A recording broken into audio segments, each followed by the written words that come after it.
All All right. right, shall we begin? Yeah, we Any, ready? Three, two, one. Dun, dun, dun, dun. Richard here? No? it's showtime. Richard, are you with us? I don't see him. Richard didn't like our second day. He's not going back. I'll ping him. Here we go. Just kidding. All right. Excited to get things started. Day three. Day three. Hopefully everyone knows everything about value-based care contracts now. Nikhil, how many people did we have yesterday join? Like 300 plus? I think we cracked 400 actually. Cracked 400? Mhm. Okay. All right, let's see how many people we scared away.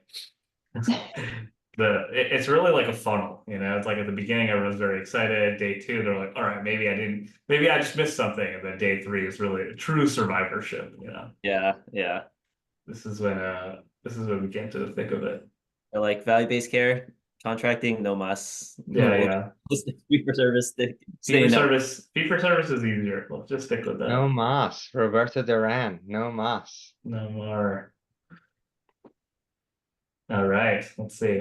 Okay, so for people who are here early already, if you want to ask questions in the Q&A before we get started in the meat of things, someone asked a question basically 30 seconds after joining, so people clearly have some burning questions. But if you want to drop them in the chat, we can chat about. I think this is a question that has come up actually a couple times. I don't know if this person is the one who's asked all 3 days and we just haven't answered it. But do you guys have examples of just like smashing value-based care successes that you could think of? Even if not specific companies, just like even areas of spend or things that you think has been really effective. Yeah, I'm happy to jump into it in my talk. And in full transparency, I worked at Optum, so it's a lot of it is coming from that the DaVita Medical Group Optum Care experience. But the full risk employed model that's being done at ChenMed, Oak Street, Centerwell, and Optum Care practices, that's similar types of models that I'm going to be talking about. And some aspects of it have done really well, and we'll get into it. Reza, what was it, like a month ago? We were at the APG, American Physicians Group conference in California, and I would say that in California, providers, physician groups, medical groups taking on risk is just more or less table stakes, especially if you're primary care. So those groups have done very, very well in figuring out how to take capitated payments or fixed payments to manage the total medical expense of populations. There's, people always ask, hey, why is California why is care in California so managed? There's historical reasons for that. There's, policy reasons for that. But I would say look towards California and a lot of the provider groups and medical groups that have essentially been taking on risk for the last decade and doing it well.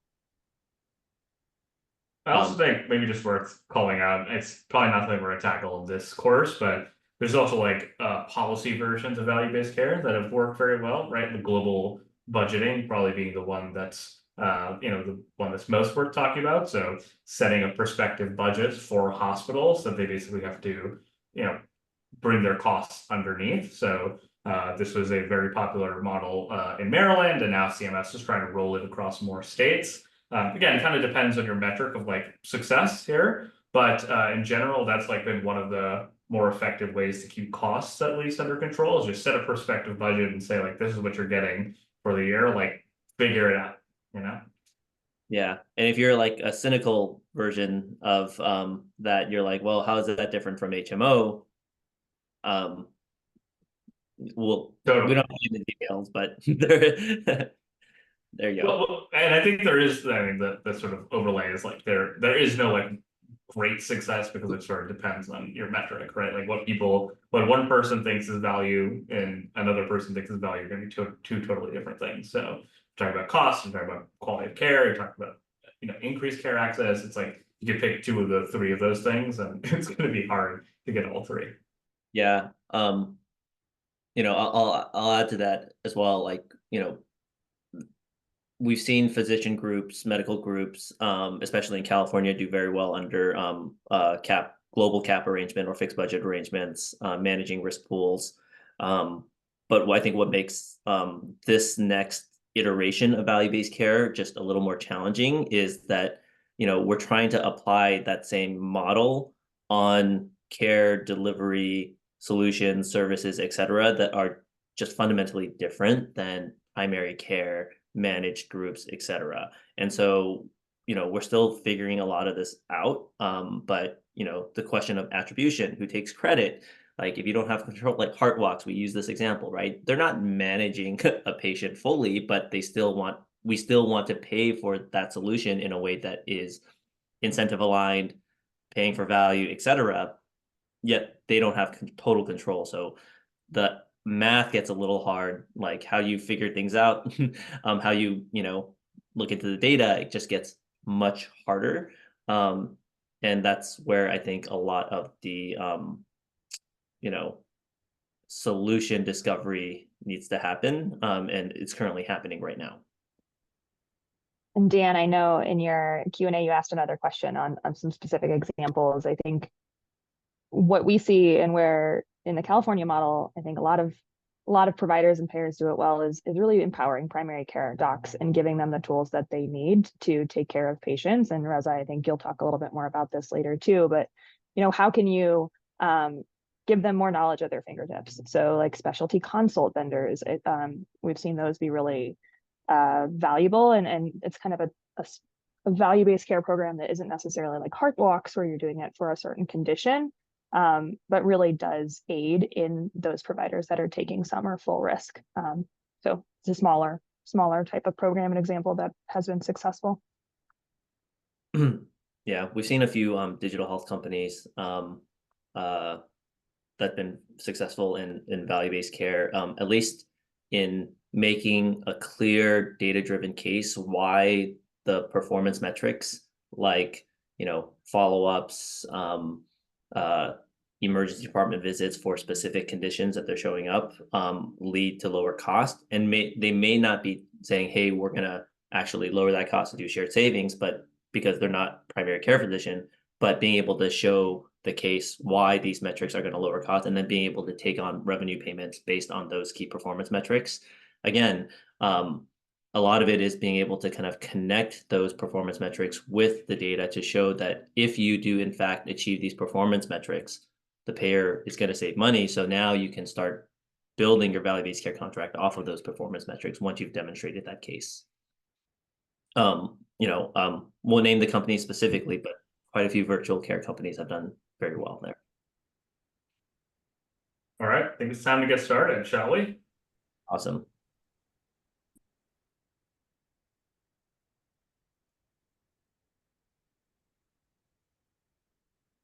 All right, everyone. We have 254 and growing participants. Looks like for those who have made it through day 1 and day 2, congratulations. We haven't scared you away. Looks like you're still in it. This is going to be a great day 3 and really bookend to what we discussed on day 1 and day 2. Really kind of learning from those that are on the front lines, firsthand accounts from VBC contract to operations. We have instructors Reza, Allison, and Kevin. I'll allow them to give them a brief intro. I will be the moderator. We also have some actuaries that will be answering questions similar to day 2. So let's just go ahead and jump right in it. We're going to learn from Allison, Kevin, and Reza. Hopefully they'll be able to share some nuggets and insights from the field that you'll be able to deploy in your own strategies. I'm gonna go ahead and get started. My name is Frank, CEO, co-founder of Accorded, actuarial intelligence company, background health actuary. I've been working in the value-based care space for 18 years, helping health plans, payers, and providers with strategy, pricing, and operations. Hi, everyone. I'm Allison Foster. I'm our Director of Value-Based Care at SCAN Health Plan, which is a nonprofit Medicare Advantage plan based in Southern California that serves sort of the western half of the US. And I, in my role, spent a lot of time building these value-based arrangements with vendors and working with our providers where we share risk with them and working on collaborative solutions to make sure that our members get what they need. I'll pass it to Kevin. Yeah, hi everyone. Nice to be here. And thanks for having me. Kevin Capel, I'm Vice President of Corporate Development at SCAN. In this role, I'm primarily responsible for the diversified assets, both those that we own and control, and those that we have partnerships with, either by virtue of venture investments or just contracts with the health plan.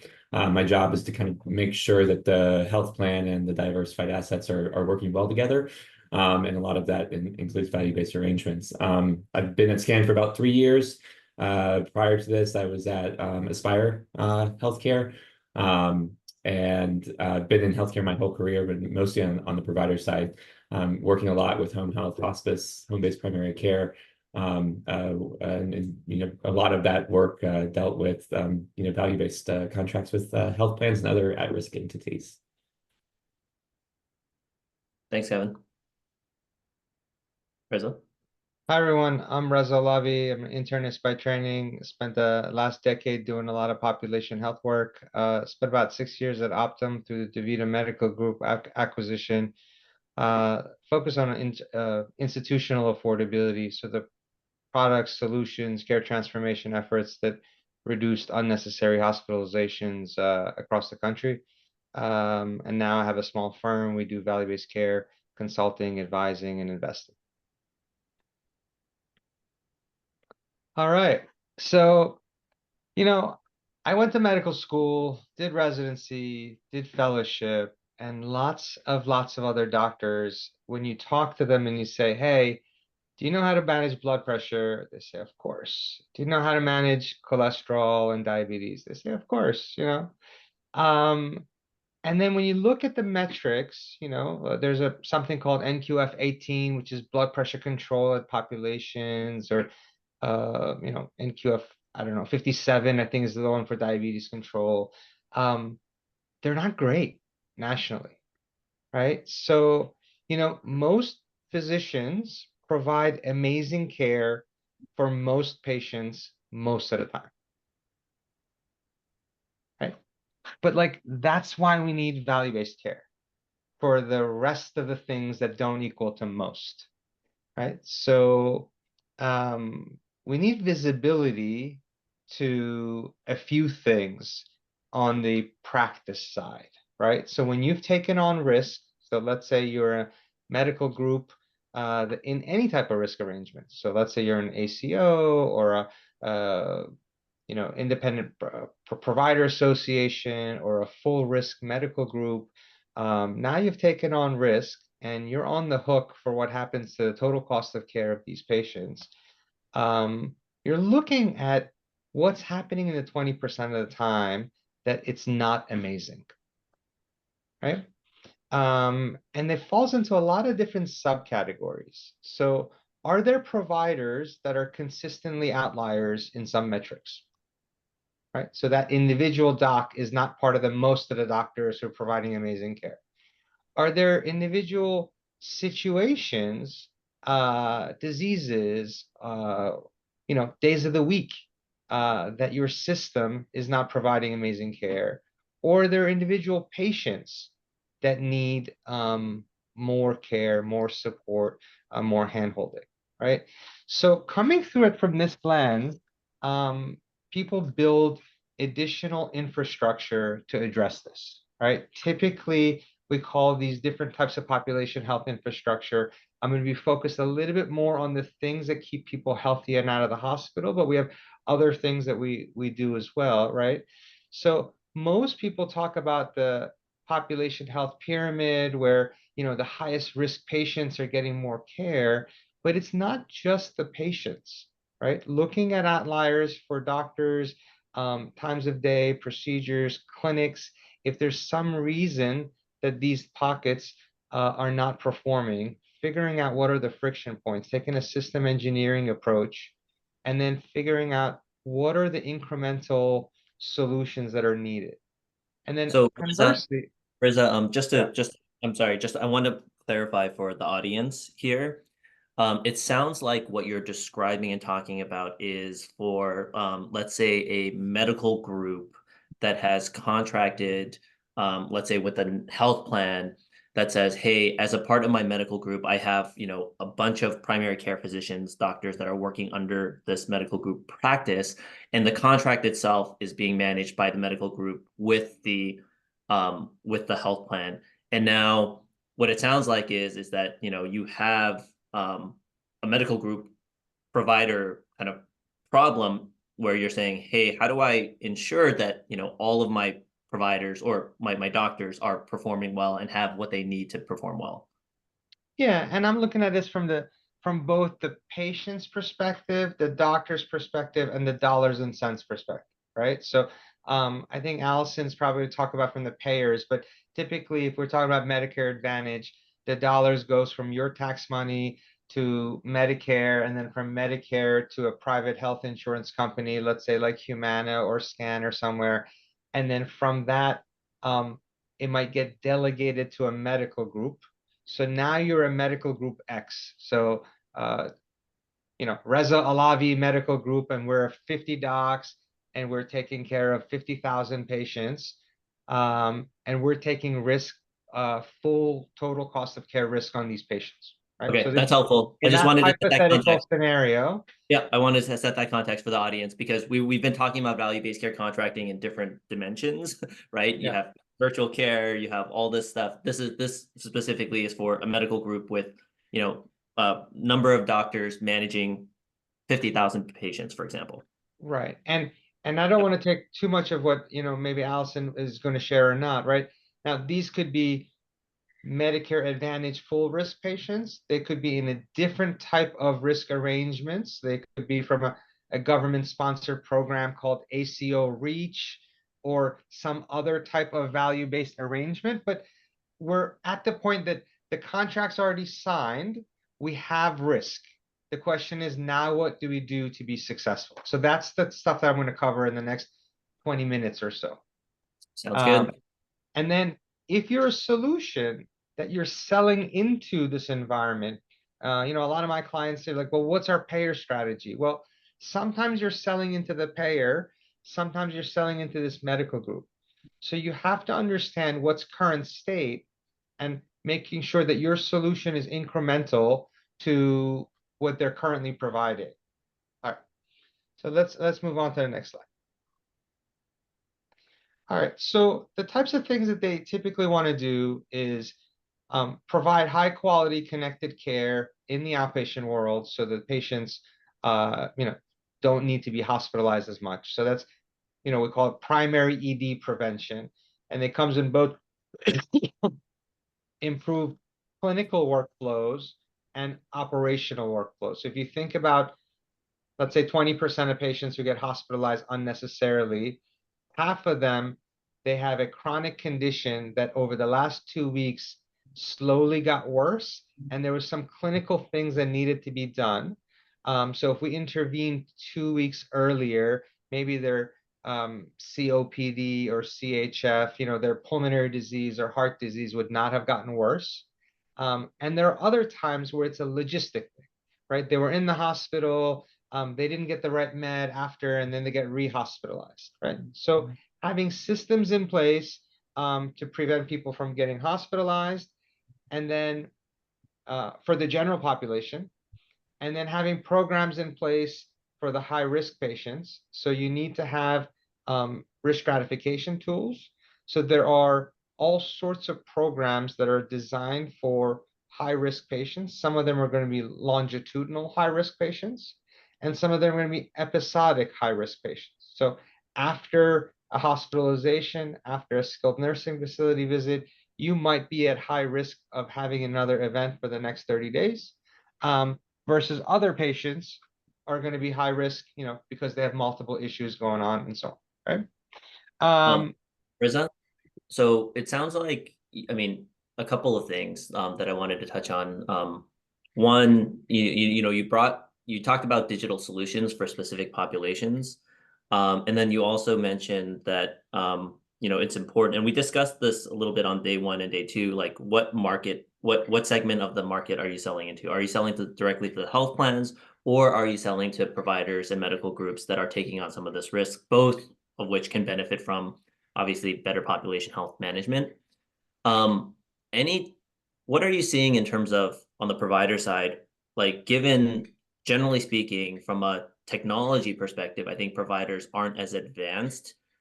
How are they thinking about adoption?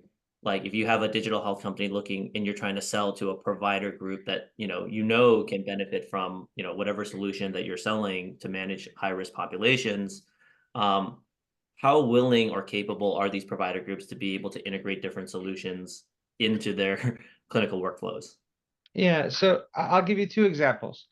So you have places, the factors that contribute to some of this may be related to population density.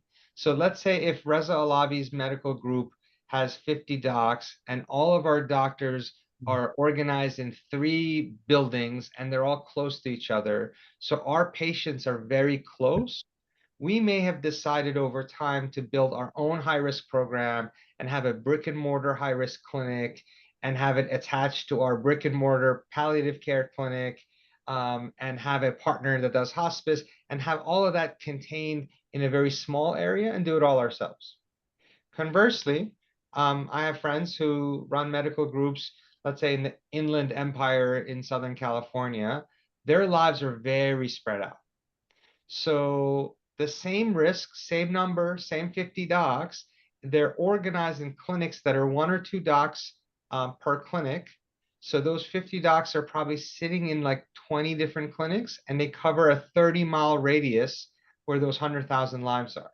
They're very much interested in virtual solutions. And those virtual solutions can be high-risk virtual solutions, or they may be disease-specific virtual solutions. So they may be interested in a pulmonary rehab virtual solution, or a diabetes solution, or a CHF solution, and so on, right? So knowing that nuance is going to be important.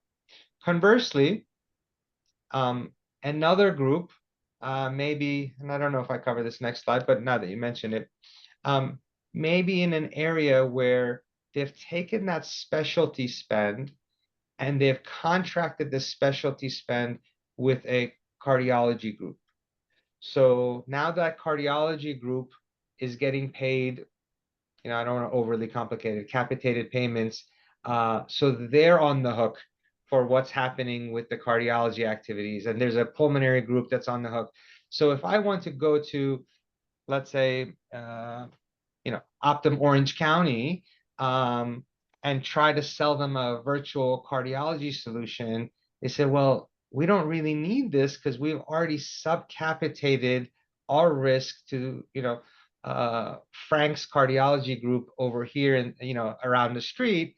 So those guys are on the hook for this care. It's got to be high quality. And if it's not high quality, we're going to switch it out to that other group, right? Now, that's not as common in most parts of the country. In most parts of the country, the specialists are not in value-based arrangements, and I'll get to that in a second. But so I think the takeaway here is that like when you go out to market, you have to know who's holding the bag, because there's all of these different shifting in risks, right? So if you don't want to just go to any like provider group and say, hey, we want to sell you this solution.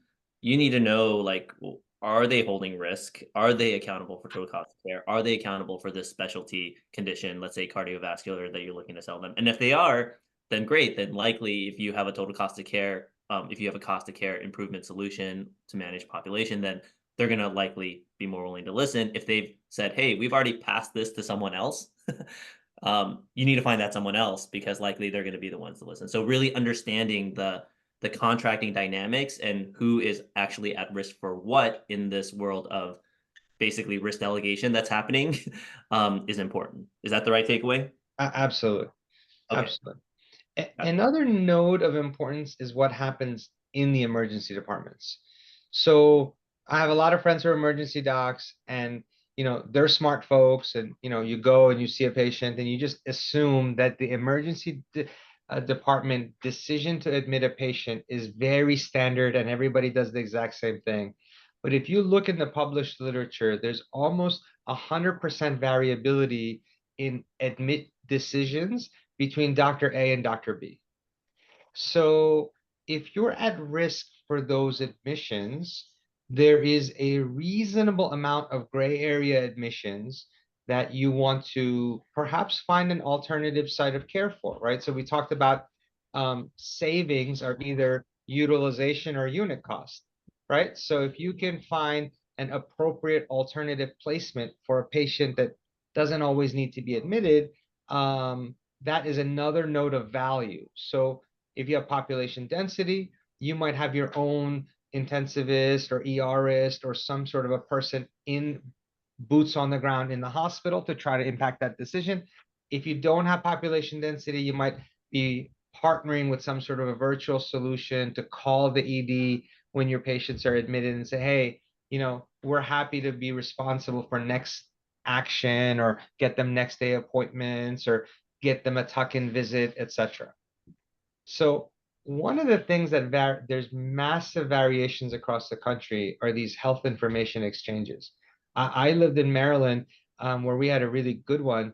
So about 10 years ago, I just assumed that there's good health information exchanges everywhere. When I started first working nationally, I was so surprised that a lot of places, their health information exchanges, the information is not as robust as it should be. So for those who don't know this, the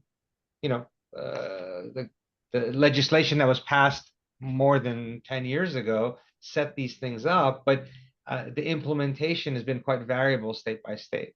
So there's, in theory, should be an entity at every state that has information for every hospitalization, every emergency room department visit, has all that information, and then should have information on outpatient records of the patient. So when the patient hits the emergency department, many of them send off a notification to your PCP that your patient is here, plus or minus.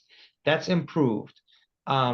What has less visibility is when patients hit the nursing home.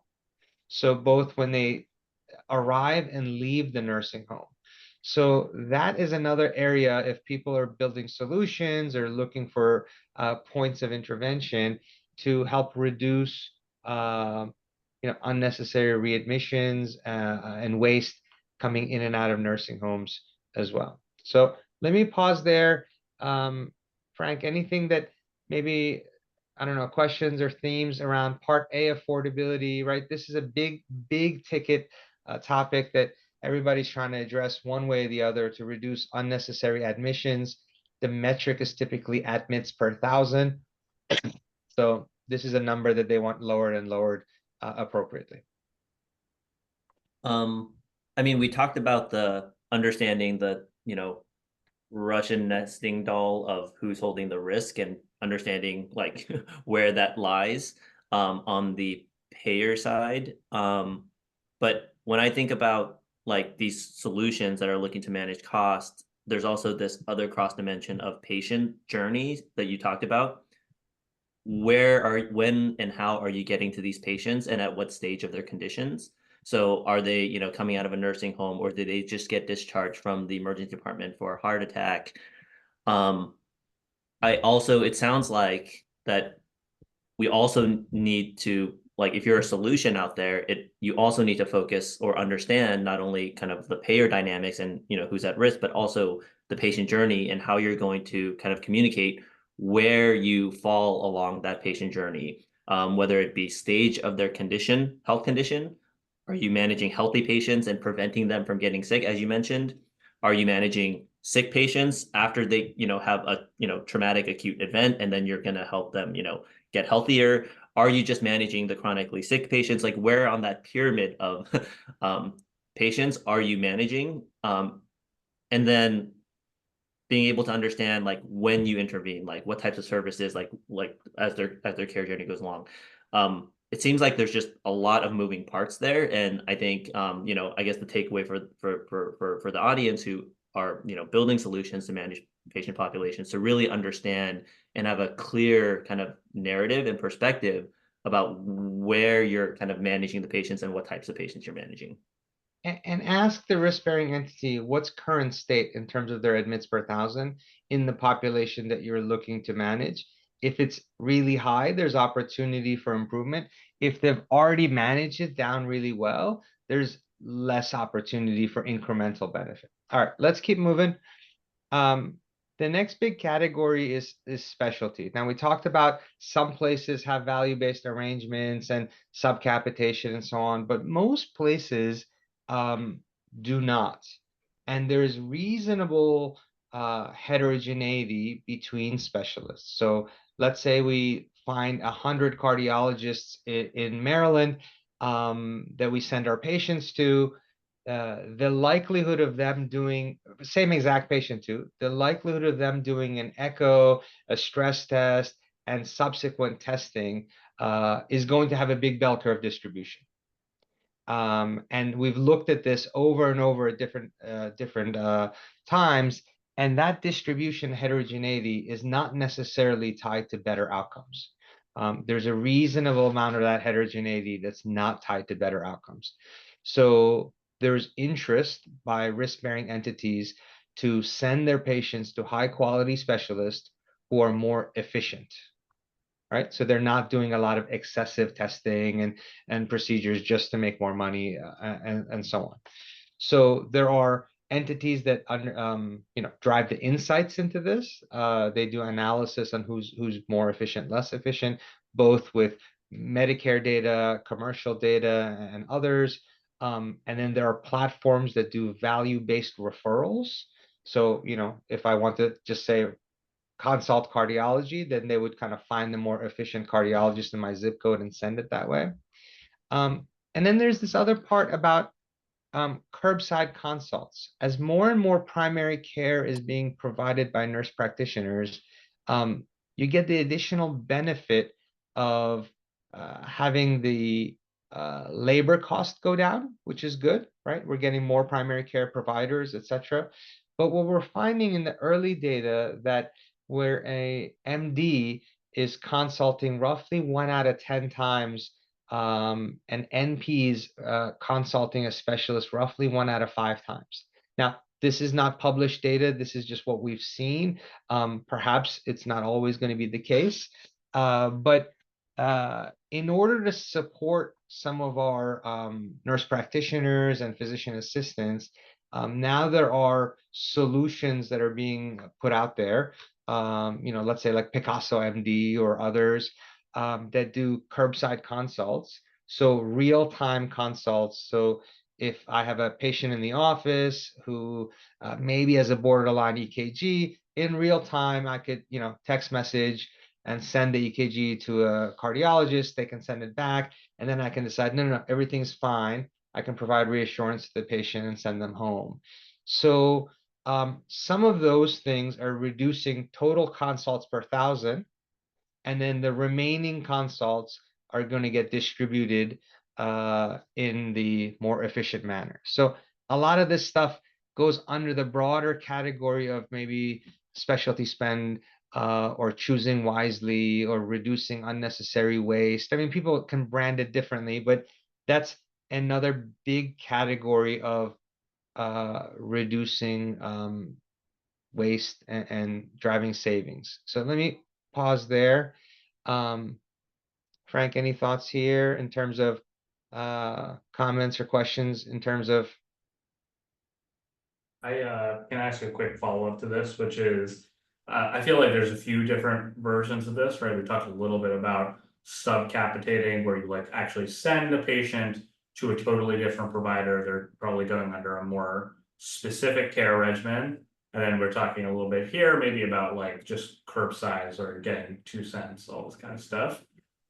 There's a few questions just around like when you would choose one or the other. When does the switch happen? Maybe from like you need to a provider at risk needs to send it to another provider who's more specialized in their care versus just getting a consult? Like, can you talk a little bit about maybe how the decision is made or how some of these, shared savings or sub-capitation work? Yeah, so when you take on risk, one of the first things you want to make sure is uh, uh, you start with the premise that most of your providers are providing amazing care most of the time, right? So you don't want to throw a monkey wrench into their day-to-day procedures and change everything on day one, right? So you start off with what's going to be highest priority, which is going to be the helping keep people healthy and out of the hospital. So that part A, affordability. And then on this side of things, you start with one or two places, perhaps cardiology, perhaps orthopedics, right? You let your data decide if there's an area that the specialists that you're using are outliers, and how do we address it? One of the areas that comes up a lot is ophthalmology, right? There's some medications that are very expensive for some patients that it costs $2,000, and then there's an alternative that's $50, right? So how do you make sure that there's appropriate use of the less expensive medication, or the right? So you put incentives in place, etc. Right? So there are programs that risk-bearing entities may decide to create for themselves, but each of these things will never reach their top 3 priorities. So this is where digital solutions typically get to come in, right? So if I'm a risk-bearing entity, I can only focus on a few things any given year. So my top 3 next 3 priorities, like value-based rheumatology, is always going to be number 8 or 9. So somebody else, if they come in and figure that out, tie it up in a bow and say, hey, I have a value-based rheumatology solution for you, and I'm going to reduce unnecessary spend in some of these very expensive biologics in rheumatology, and it's really high quality care, and it's providing access, etc., etc. They're more willing to kind of have a vendored solution for that, as opposed to some of these changes in primary care, high risk, and some of these other things they want to build themselves. So if I take this as an example, let's go through rheumatology as an example then. If I'm a primary care physician group, I'm at risk because I've contracted with the health plan to be at risk for a population. I know that, I'm managing a lot of these patients really well, keeping them out of the emergency room.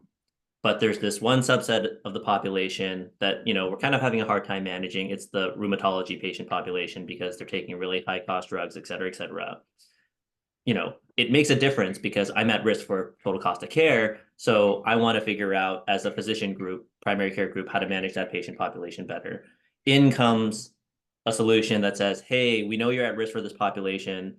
One piece of that population is the rheumatology patient population.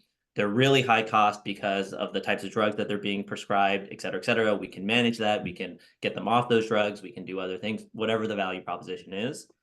This is how it's going to impact your risk outcomes. You're going to be able to reduce total cost of care, meet your metrics, get shared savings from the health plan. And obviously whatever solution comes in and how you manage them, that's, the clinical sell there.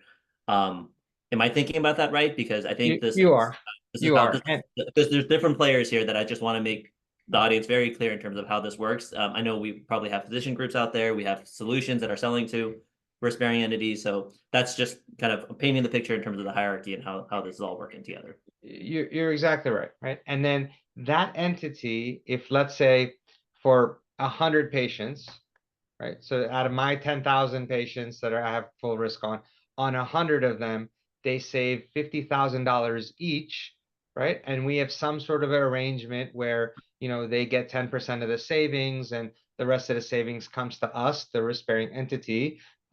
We're happy for them to do something really amazing on 100 of those patients, and maybe 400 of the rheumatology patients go to brick and mortar rheumatologists, and so on. So sometimes when we talk about unit cost, right? When the unit cost difference is so great, we don't need that many widgets to drive, 7-figure savings. So some of the other things, I think we're gonna have the next slide on this is gonna be, well, before this. So the other thing, sometimes site of service, right? So if people are gonna have surgeries, we rather have them in an ambulatory surgical center. Sometimes the difference in that surgery is gonna be $10,000. So if this, orthopedic group is doing 60% of their surgeries in an ambulatory surgical center, and that orthopedic group is doing 75% of their surgeries, and their outcomes are great, we're going to do our best to move our volume as much as possible to that group, right? So ultimately, it's all the same. We're providing the same primary care. These are the things you do contracting if you have their analytics and decisions behind this. All right, so far we've talked about savings, right? So you're taking total cost of care risk on your patients, and you want to either do savings and unnecessary hospitalizations, medication costs, or other types of savings. Now this is slightly, I'm focused on Medicare Advantage, delegated risk to medical groups. Okay, so now this may be true in some other scenarios, but there are other things in value-based care that impact revenue.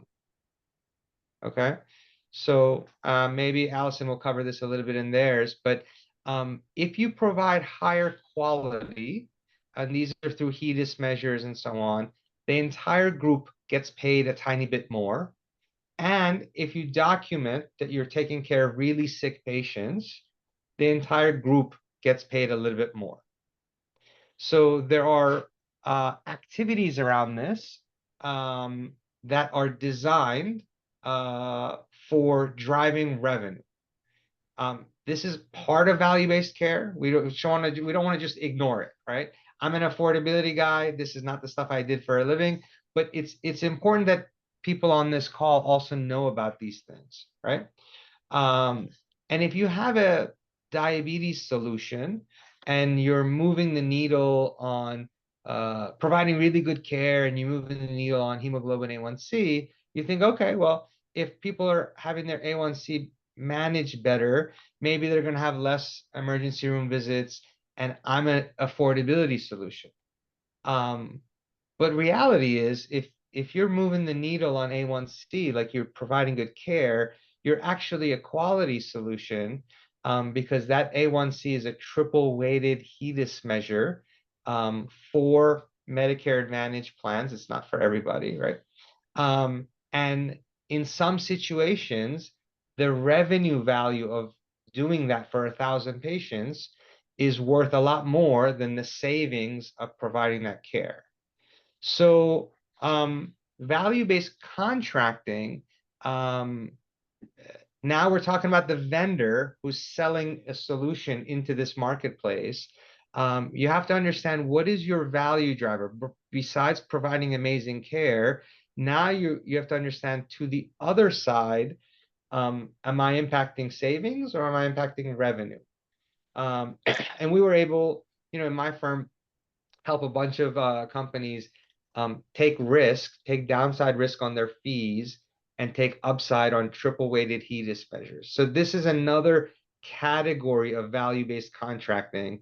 So understanding what you do, what is the value that you create beyond providing good clinical care, what's incremental to the marketplace, and whether the buyer is thinking about this through savings or through revenue is quite important.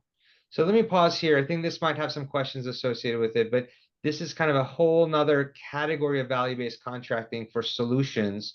There are cardiology solutions right now that are doing arrhythmia detection, and they know it's providing really good care and helping patients get better, control of their AFib. But ultimately, it's also impacting appropriate documentation and coding. And from a business perspective, it may be that the other side is looking at this from a risk adjustment perspective. Now, it still has to make sense from a clinical perspective. It still has to add value to patients and their lives, but the buyer may be someone different within a risk-bearing entity. Reza, since this kind of goes to the revenue that I think impacts the health plan a little more when it comes to coding and reimbursement from CMS, I think it's a natural good segue to start thinking about a health plan perspective. So we've been asking questions kind of throughout your presentation. I think we're going to have a lot more of those questions kind of flow into the health plan side.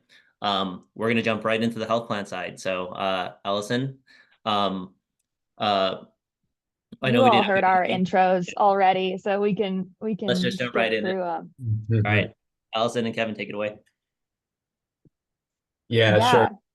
Well, Kevin, Allison, take it maybe away. I'll kick it off and then I'll give it to you. So, you know, when contracting, you know, in a value-based arrangement from the health plan perspective, you know, Allison and I like to say the math matters, right? A lot, right? It's pretty much everything there. You can think about, I like to think about, you know, kind of value as a pretty simple equation, right? Value equals quality over cost, quality or outcomes, you know, over the cost that's expended in order to get those outcomes. Of course, there's a lot of nuance and detail in that, right? How you define both your quality and outcomes and your cost, what is in, what is out, but maybe most importantly, where are you starting from and where do you want to go, right? So if you really want to move the needle on 80K, I want to know what the 80K is to start with. What's the population underneath that's driving that 80K? What are the drivers for that? And what are you spending in order to get that? So that is, you know, kind of part of the whole giving yourself enough time for the benchmark analysis and understanding kind of what are the various drivers that are leading to those outcomes. You know, there's the as far as the cost, you know, kind of standpoint goes, I thought that was a, you know, interesting comment earlier about, you know, who's holding the bag, right? And in a scenario like SCAN has in California, a very kind of a prevalent contracting structure is, you know, kind of delegated responsibility and delegated risk, right? So, you know, following up on Reza's comments earlier about specialty care, for example, you know, SCAN actually does not hold the bag, so to speak, for a lot of specialty expense, right? We tend to delegate that out to our medical groups. So when we get approached by you know, some of these new VBC specialty you know care providers, it's you know, our kind of natural response to them is, look, this is great, we want our members to have this, but that's not actually our responsibility, right? We need to we can encourage our delegates to adopt it, and we could potentially have some type of contractual arrangement with our delegates where if they don't meet certain quality standards, then we'll automatically put this program in place, and you know, all of that stuff. But it gets quite complicated. So you really need to understand, you know, to that point of who's holding the bag, what is the division of financial responsibility, the DOFR, as we call it. Where does the expense, you know, kind of lie? Who's holding responsibility for those costs? Again, kind of going back to the quality and cost equation. And then finally, you know, kind of with any type of, you know, kind of math, you know, you do need to understand what is the underlying population that's going to be wrapped into, you know, this program. How big is it? What are their dynamics? And then how many people out of that cohort do you think you're actually going to be able to get into the program? So, you know, there is a lot of ways to kind of deal with this, but you know, from, you know, my perspective, I would just recommend to everybody, if you don't know these inputs for certain, I'd recommend kind of starting simple and then getting more sophisticated, right? So I've seen this, you know, kind of fall, you know, kind of flat with a lot of different programs where they kind of came right out of the gate and they proposed a very complicated methodology with kind of uncertain data inputs and very kind of poorly defined, you know, kind of lines from the population to kind of the quality that they wanted to get, and unclear, you know, kind of whether or not the payer or the delegate or, you know, potentially somebody else was actually holding the risk.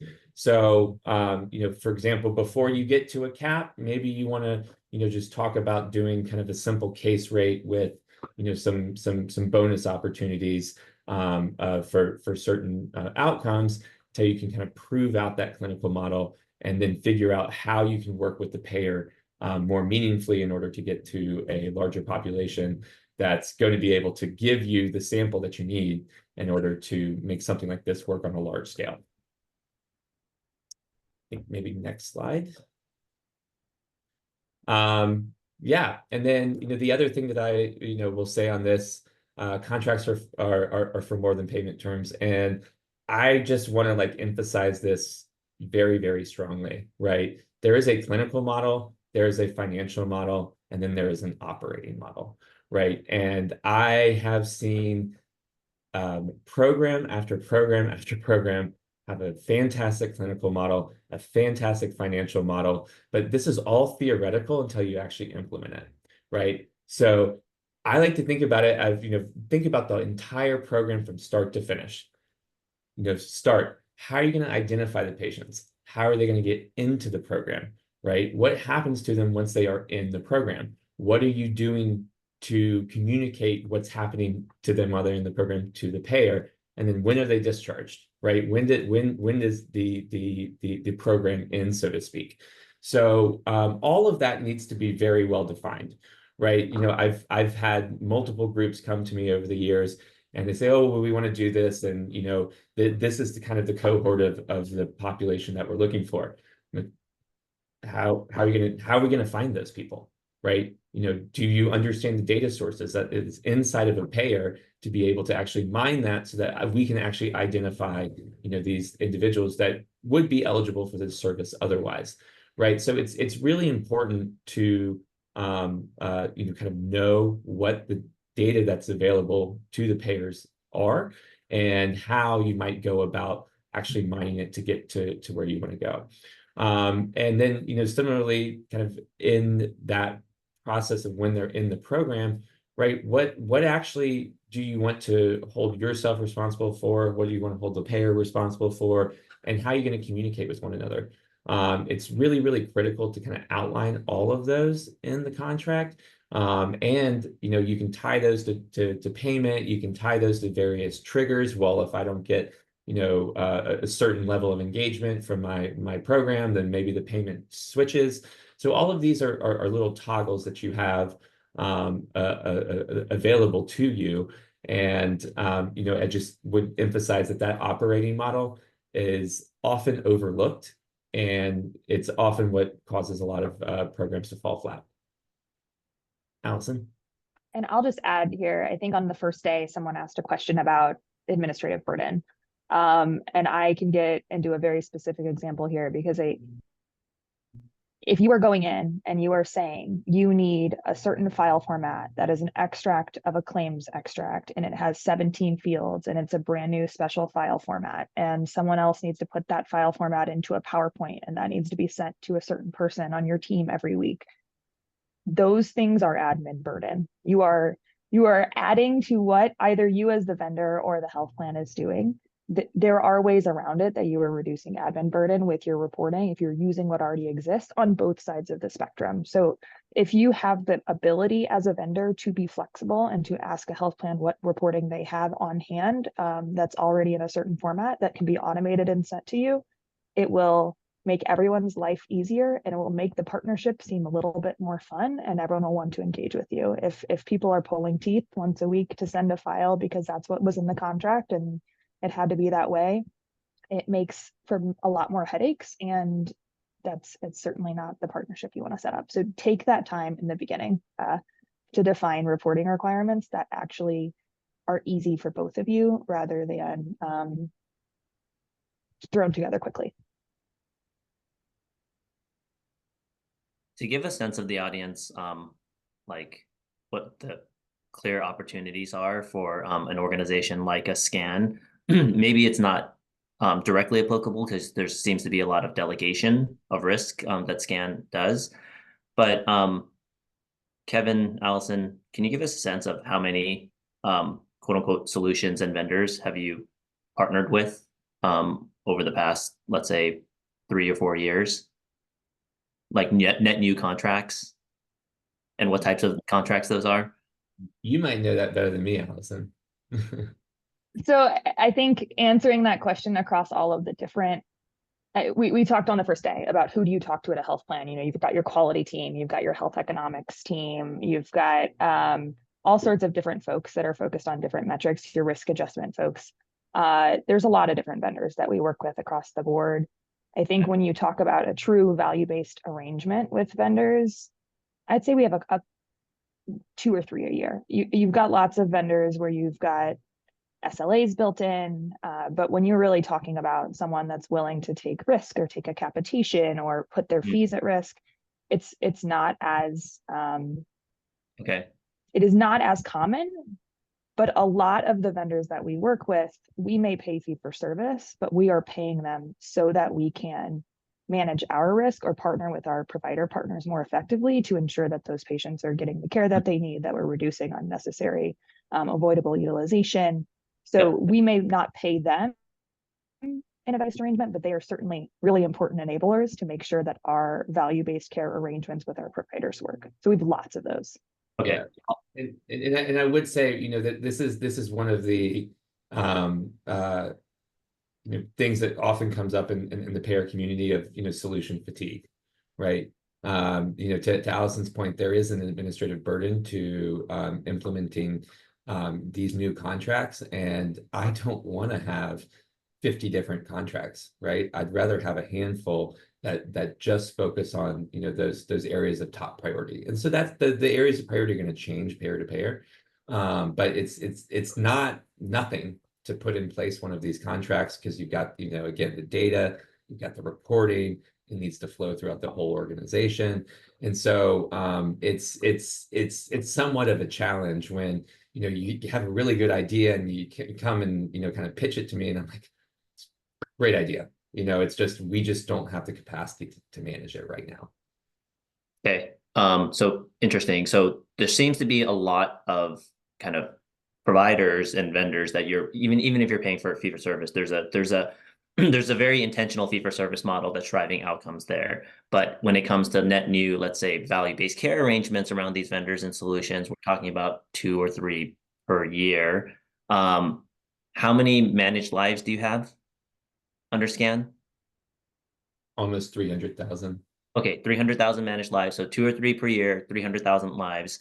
How many pitches do you get? A lot.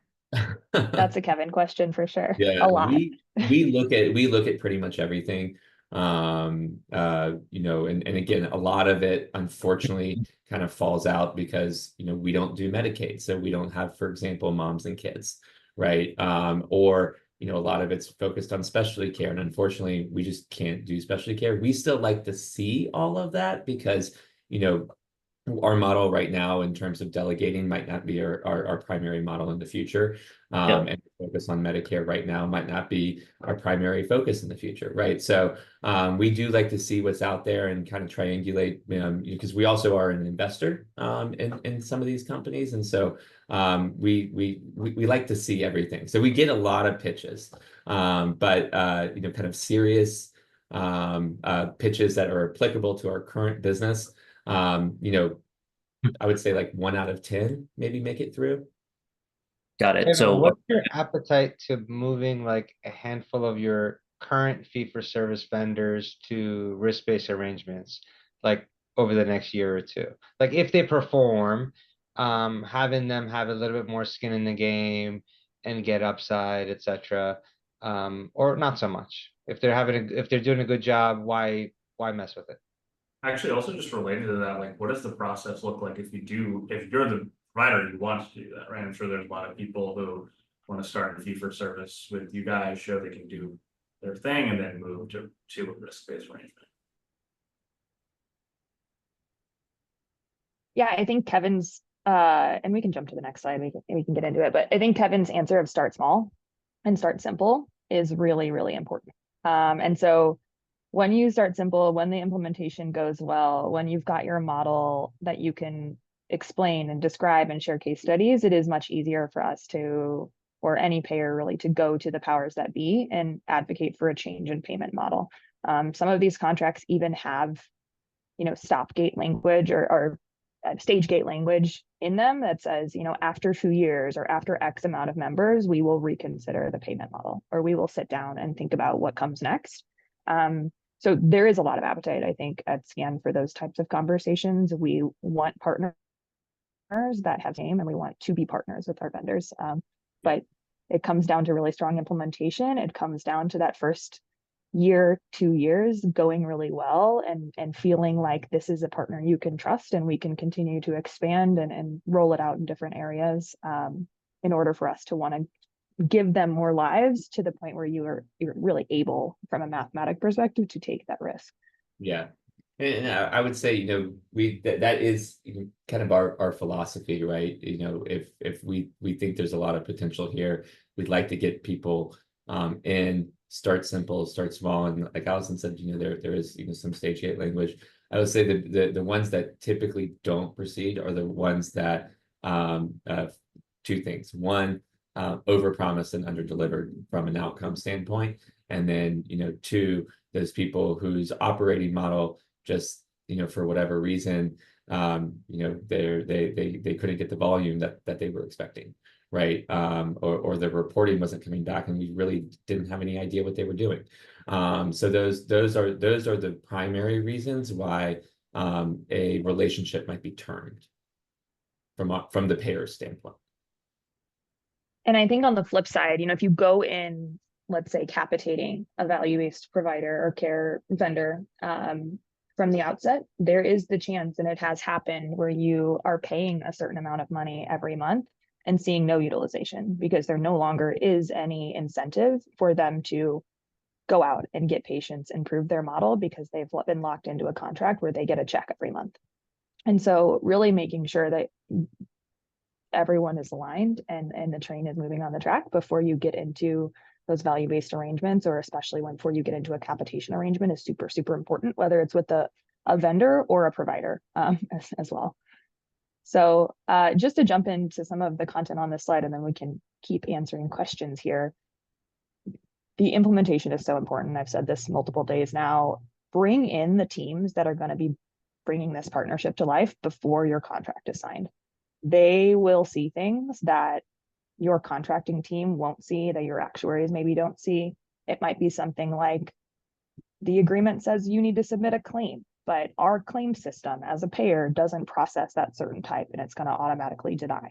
Or a certain type of report needs to be available, but by May, and actually that data isn't ready until July. And so you're starting off with a contract that isn't even possible to come to life if you don't have those folks that are going to be actually bringing this partnership to life, reading those agreements before they happen. And then the second bullet, it's a short bullet, but I think thinking about Reza's presentation is really, really important, especially in those models where you have those delegated care arrangements. So SCAN has the whole gamut of arrangements. It's predominantly full risk delegation, but we also have some shared risk arrangements where we have some risk and the providers take other risk.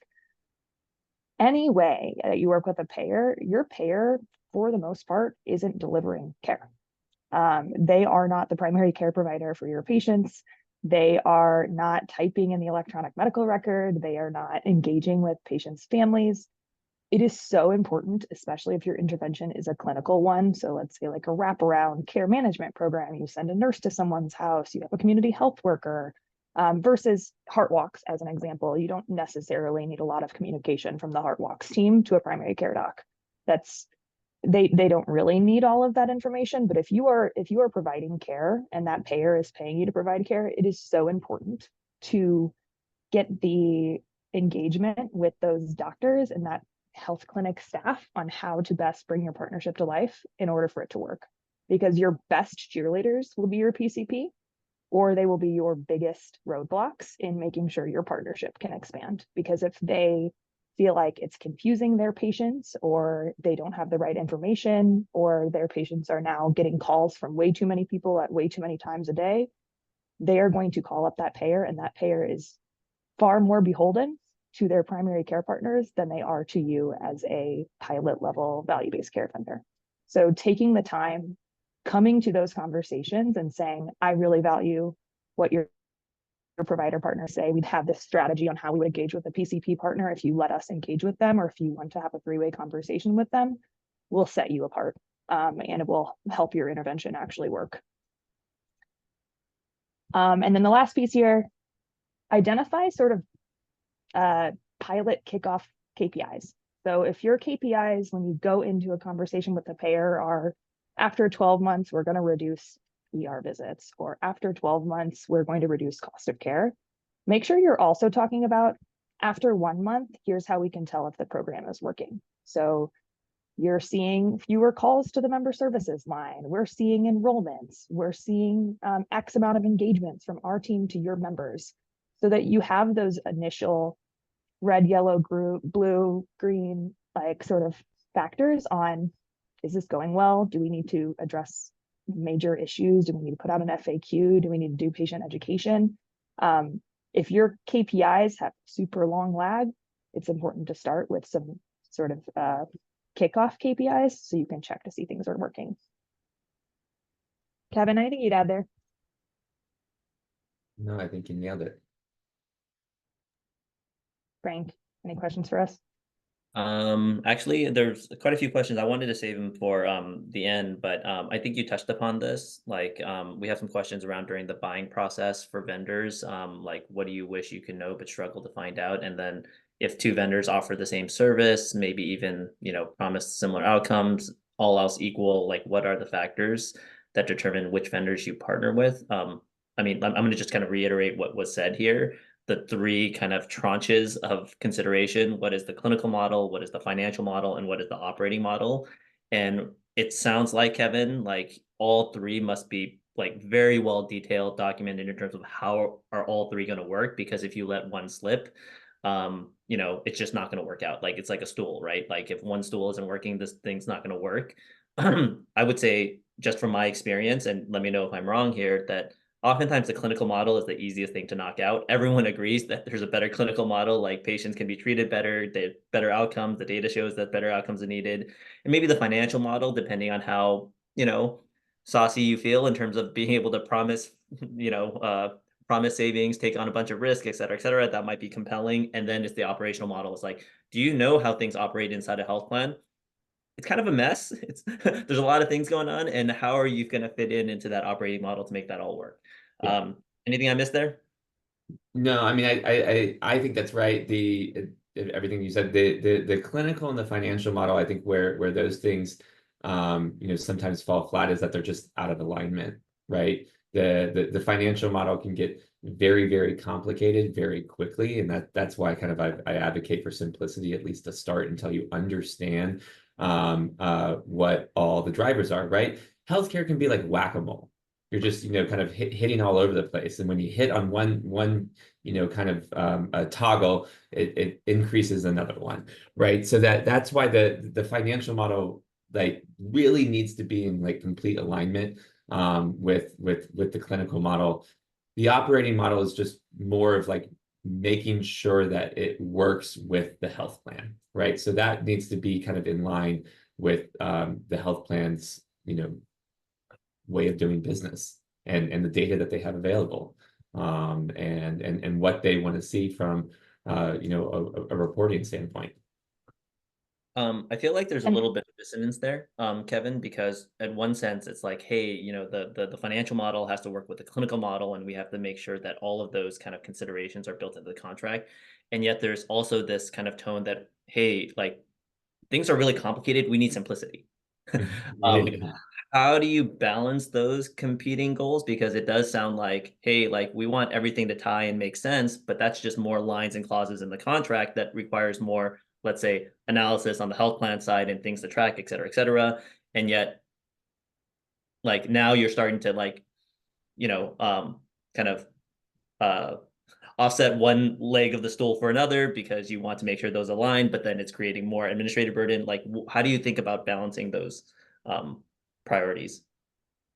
Yeah, I mean, so again, like not to beat a dead horse, so to speak, but keep it simple, right? If you are, you know, reduce the set of measures that you're looking at and that you're being reimbursed for, to something very simple that's very easily defined until you can get in and see, okay, well, you know, my intervention here, you know, saved on specialty cost, but my home health expense went up as a result, right? You know, and so can you fully understand the implications of the intervention? And so, you know, again, I'm a big proponent, and I welcome any type of disagreements with this, but keep it simple. You know, 1 or 2 measures that you really want to move, and payment that reflects, that incentivizes, you know, kind of quality movement on those measures, and then you can start to get more complicated and move into a more of a population, overall kind of population health. Cool. I think we have the last slide here. Allison, if you want to touch on it.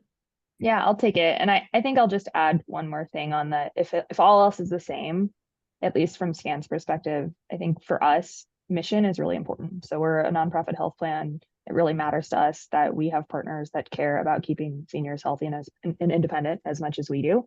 Can't say the same for every health plan. I am not every other health plan, but it is really, we do spend a lot of time making sure that the missions of the organizations that we work with align with ours. And I think Kevin's team does a really good job at vetting orgs for that, but it is super important to us. And if you can help make that case, it does help you as a vendor. Okay, so last piece. I put this slide together, honestly, I just sat down and was like, what have been my favorite partnerships and why? And a lot of those reasons are, and someone asked earlier, what is a JOC? A JOC is a joint operating committee. So a lot of your contracts with your payers are going to require every 6 months, every 2 months, once a month, joint operating committee meetings to talk about how things are going, to review those data things that you put into your contract. The best JOCs have way fewer people than you'd expect. It's not a whole laundry list of people on both sides. Cameras are on, maybe you're in person, but it's really, these partnerships are the best when you are connecting with people and you're talking about what isn't working. So if your JOC is a series of slides with everyone that has their camera off about here's how many people we've served, here's our utilization, thank you so much for coming, any questions? No, that's not a partnership that when I wake up in the morning and log into my computer, I want to grow. And so taking that time to really address head on what isn't working will make that trust in you and build that trust between the teams, and it will be a better partnership. I think the other thing, prioritize shadowing when possible. I think some of my favorite vendors have gone out and shadowed with our PCPs so that they can learn how they can better solution. And then how payers and vendors can work together is shadow to see if your solution is working. If you're delivering care, or if you're an enabler, like, let's see how those digital health calls are going. Having that hands-on connection to the work, and also the firsthand insight on what might be improved is really, really valuable. And so I cannot emphasize enough how important it is to build relationships and build trust between you and your vendor, so it's not adversarial and you're actually really just working on making sure your shared members have what they need and you're reducing costs and you're improving quality. That's our last slide, so we're open to all sorts of questions. Maybe a question on patient activation. You know, a lot of vendors contract and then get started and are surprised how difficult it is to enroll patients into their solution. They get a list of 2,000 patients and they think they're going to enroll 1,000 of them. A year later, they've enrolled 100. What are some of the best practices with payers, payviders, others to have a fair understanding of what that might look like a priori, and then B, improve that? I don't know, Kevin, I saw you smiling. What do you think? I mean, look, a lot of healthcare is about trust, right? So who does the individual trust the most, right? Oftentimes it's not the health plan, right? It's the primary care provider. Or it may be some type of, you know, kind of care management community health worker that's in the homes and the communities, or that's in the centers, the community centers that they go to. And also I would say, especially in Medicare, if you don't know, like seniors get bombarded with solicitations, unreal, especially towards the end of the year. So if you get called, 10 times a day by brokers and somebody wanting to sell you something, and you're not going to pick up the next call, right? Or you might, listen to the voicemail and it says, hey, this is, Reza from Dispatch. And you're like, who's Dispatch? And you'll call member services. Member services, I don't know who Dispatch is, because that's, that particular person wasn't trained. So that communication gap needs to be closed. And there's a lot of ways to do that. In the past, I've sent co-branded letters from the vendor with the health plan's logo on it, signed by the primary care provider, right? Little tricks like that are ways to increase engagement. You're never going to get 100%. And I think whatever you think you're going to get, to your point, scale it back a little bit, or at least give yourself a longer timeline to get there. But yeah, it's about trust. I think some trust person that individual trust needs to vouch for you. Primary care provider, friend, community health worker. It could be a religious leader. Like I've seen that in hospice situations, especially in some minority communities. It's the pastor that actually makes the most difference in terms of actually adopting the service. So I hate to use something as vague as trust, but I would say someone trusted to them needs to vouch for it. Couldn't agree more. And if you're trying to engage high utilizers, they tend to be more disengaged. So they're not the ones who are going to their PCP and having that perfect relationship with their PCP or their payer to begin with. Perhaps that's why they're high utilizers. Right. So it's going to be even harder. Anyway, have realistic expectations. It's also a good, good thing to think about when think about subcontracting versus direct contracting with the payer too, because a little bit easier to get referrals through a subcontracting relationship where the provider already kind of knows the patient itself, feels good about vetting the specialist or whatever specialty group, versus if it's like a payer saying, hey, you should go to this musculoskeletal thing with no context whatsoever. That's like can be not as great of an experience. Definitely meet people where they're at. If you can get your flu shot while you're getting your haircut, it's a lot easier than sending 7 emails and 7 letters. So maybe a question that's kind of come up, let's say across the 3 days, is if you're trying to figure out like what payers are looking for in terms of like, hey, we have this bucket of patients that we struggle to manage spend on, or we're looking for someone who would be a good fit for a value-based care arrangement, something like this. What's the best way to like figure out a payer's priorities? Are there public ways to figure this out? Are there data sets you can look at to try and figure this out? Like, how do we understand better, like if I want to engage in SCAN, like where SCAN is trying to engage more patients? Well, managed care data is hard to get, right? Because it's typically not publicly available. There are services that, from a Medicare standpoint, organizations, companies, such as CareJourney, that have access to the VRDC database, and so they have access to all of the Medicare claims.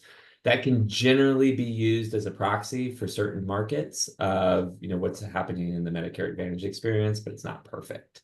I would look at the kind of breakdown of the programs, and that is publicly available from CMS data of how many D-SNPs, C-SNPs versus just usual MAPD that they have. That will typically kind of tell you where the focus of the payer is.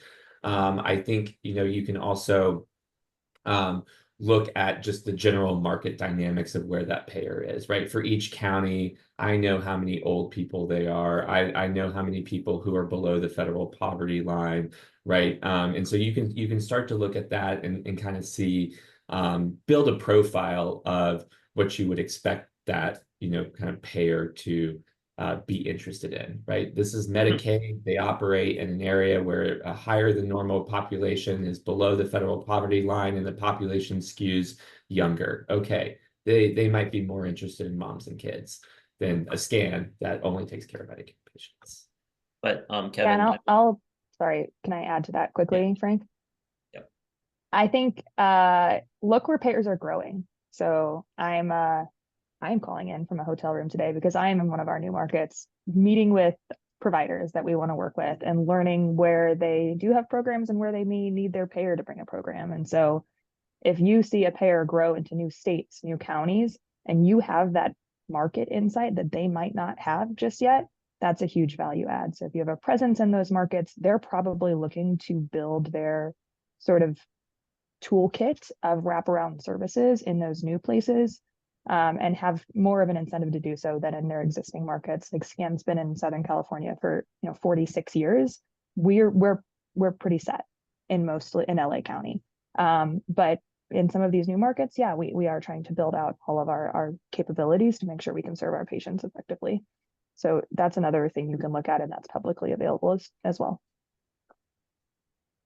yeah, Yeah, I would add, ask, right? Yeah. Now, Yes. not everyone has access. I get it, right? But there are advisors, there's consultants, there's conferences, right? There are ways that you can ask, right? But the old days of Field of Dreams of like, if you built it, they shall come, are no longer valid, right? You have to make sure that the solution that you're building, you're solving a problem that someone's raised their hand and says, hey, this is an actual problem for me and I'm willing to pay for this. So pressure testing your assumptions are absolutely important before you go down the journey of spending a whole lot of money. Mhm. Great point. All right. I think there's like a lot of questions around generally around how to think about maybe the first year of the contract versus the second year of the contract, right? Because I do feel like things change between 1 and 2. Like, do you have any tips around what like a new vendor should be optimizing when they come to you for year 1 versus how does the conversation go year 2 in terms of other things you might want to add or change or stuff like that, especially if maybe like you're testing out smaller groups or new vendors? Yeah, I think you don't want to get stuck in a pilot trap where you've been given a teeny tiny part of the market or at one medical group and you don't ever get that opportunity to prove that your model works with other patient populations, or vice versa. You may have been given one teeny tiny line of service that your company has, and you have 5. So you do 5 things for members, and that payer said, we want to try it out with you for just transitions of care vendors visits, or just, there's all sorts of things, but that's a good example. So, you may do 5 things. Your payer says, we want to try it with one thing.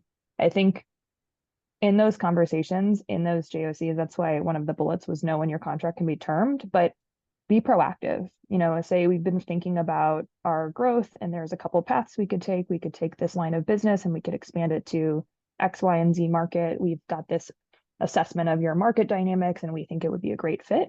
And here's how our data might, play out with those other groups, or with the patient population we've served, we've learned X, Y, and Z, and we think our other lines of business would really impact that patient population. But don't wait for your payer to come to you and say, we're on month 11 of your first year. We're going to renew. We're going to just sign the amendment again for the exact same thing. Like, be proactive, put together an amendment, like talk about those things earlier so that they can take it up to their leadership, because payers have pretty long cycles that they need to get approval for things. And so if those conversations come up in November, you've already missed the budget cycle, you've missed the strategic planning cycle, and you aren't going to be on the list for 1/1 of the next year. So talk about it early and have a plan so that they can react to it, would be my advice. Yeah, I would add, enrollment is really the biggest key. So there's going to be a data lag of your outcomes, let's say at year one. So if most of the patients that you enrolled are, at month 6, you're going to have 3 months of outcomes. So whatever you can do, even before the contract is fully signed or between signing and implementation time period, in, getting some secondary help around accuracy of phone numbers and addresses and things of that sort, or getting some help around having a blitz of digital engagement for enrollment. So putting your best foot forward in any way possible to have, the massive enrollment in your first 3 months, so that come month 9 or 12, you actually have real data to show if you're looking for expansion, and you're not in this limbo state of, they were hoping you had 500 patients, you've enrolled 300, and out of that 300, 200 of them were in the last 3 months. So, they're just going to kick the can down the road.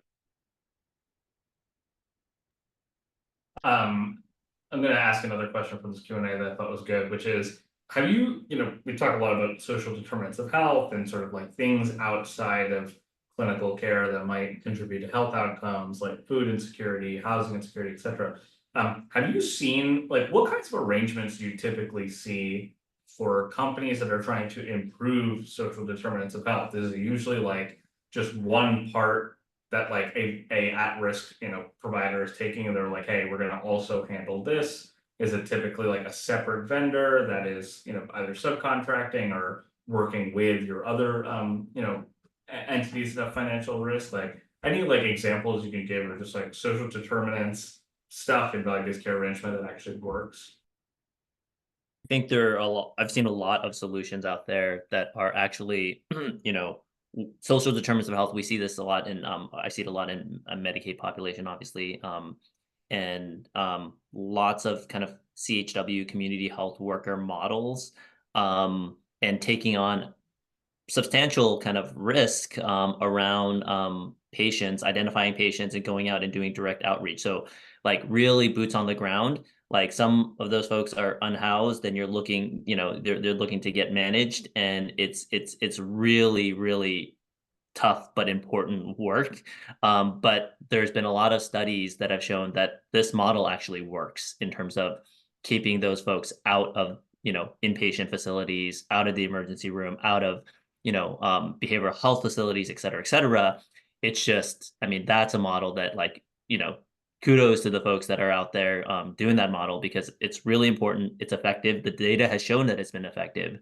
And it's really kind of taking care of the holistic social determinants of health, not just food insecurities or housing, et cetera, et cetera. Now, there are other vendors that are specifically addressing, hey, we're going to address food insecurity. We're going to address mental behavioral health services through wraparound with primary care, because primary care doesn't do behavioral health services well. So let's help them do it well by giving them a resource and outlet to be able to refer members out for behavioral health services. So it's broad spectrum. There are companies that are doing whole person care engagement all the way down to like food insecurities. And obviously the level of kind of risk taking there is different.